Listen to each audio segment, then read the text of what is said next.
y es que mi cliente ya sufrió 2 atentados contra su vida, los cuales fueron puestos en conocimiento directo de la Fiscalía. Hubo una reunión de alto nivel, de altísimo nivel, donde se nos prometió medidas de seguridad, pues que hasta ahora no se han evidenciado, lamentablemente. Y pues efectivamente fue aquí en la ciudad de Bogotá, fue una reunión en específico que el señor Ricardo Roa, según lo dicho específicamente por mi cliente, lo cual quedó en videograbación del principio de oportunidad ante la Fiscalía, ante el fiscal delegado, y es que el señor Ricardo Roa denominó la fecha de los aportes directamente para febrero del 2022 como el día D para el ingreso de estos dineros de la campaña.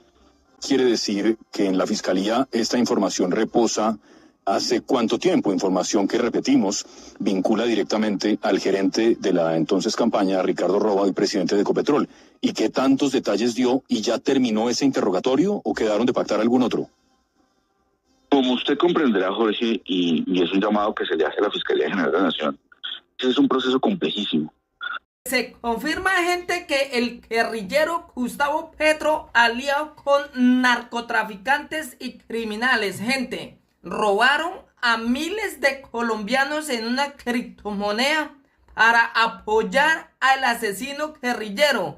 Gustavo Petro ordenó a una criptomoneda robar al pueblo colombiano para financiar la campaña de este asesino. Después de estos personajes haber apoyado al guerrillero, ahora Gustavo Petro ha ordenado el asesinato de este principal testigo. Ha recibido 2 atentados en contra de su vida.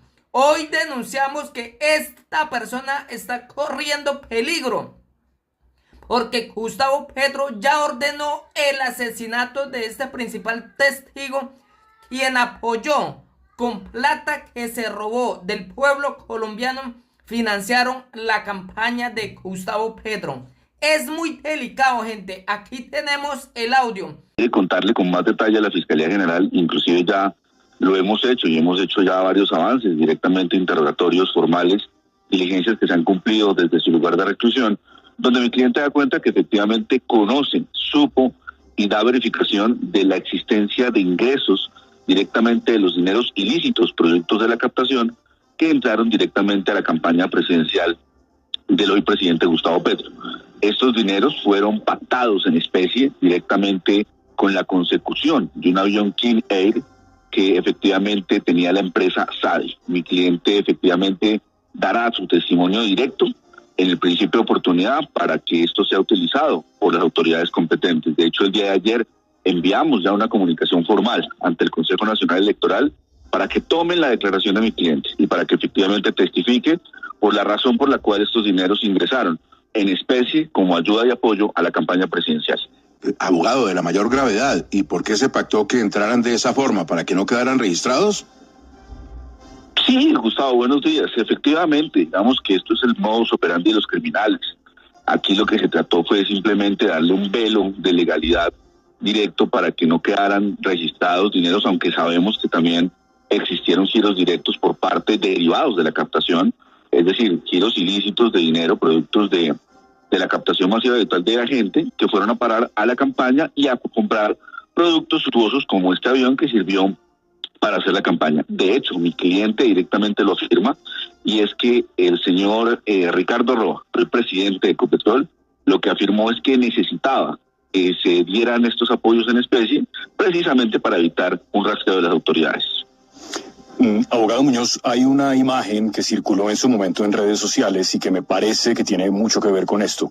Y es que, como usted ha explicado, el entonces gerente de la campaña, Ricardo Roa, según cuenta su cliente, pactó con el, según creo entender, el dueño de la criptomoneda, el jefe de todos, que se pagara una especie de ayuda a la campaña, pues ofreciendo unos vuelos en ese avión. Hay una imagen en la que aparece el entonces candidato Petro y Armando Benedetti junto a él en un avión de lujo, un avión privado, y arriba del señor Benedetti aparece la palabra Daily Cop, que hace referencia a la criptomoneda. ¿Es a esos vuelos a los que hace referencia su cliente? Sí, así es. Exactamente eso. Sobre esa misma aeronave, una aeronave King Air, matriculada de la empresa SADI. Hay que destacar una cosa súper importante y que no deja de llamar la atención tanto para las autoridades